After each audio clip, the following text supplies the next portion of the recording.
Ngayong araw, pupunta tayo sa clinic para sa flu vaccination ni Baby JD. Flu season kasi ngayon dito sa UAE. Ayon sa Khaleej Times, ang mga eksperto sa kalusugan ng United Arab Emirates ay nananawagan sa mga residente na kumuha ng kanilang mga influenza shot ng mas maaga upang matiyak ang maximum na proteksyon at may mas mataas na doses na ibinibigay para sa mga matatanda.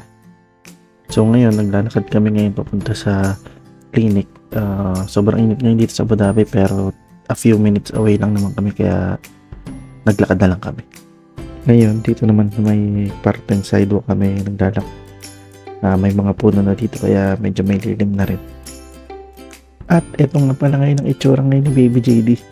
Hindi mo alam kung inaantok lang siya o ina-enjoy niya talaga yung pagkakaupo niya na medyo decline. At nandito na nga pala tayo sa Seha Clinic. Libre nga pala dito ang mga vaccine.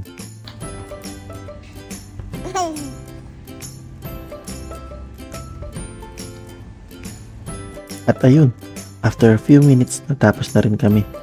Umiyak si Baby JD nung hinawakan ko para turukan na siya. Pero pagkatapos nun, back to normal na uli. Nagpa-picture pa nga sila for their program. Di lang kami nakapag-video sa loob for their privacy. At din namin bumalik after 1 month for the second dose. Yun lang, maraming salamat sa panonood.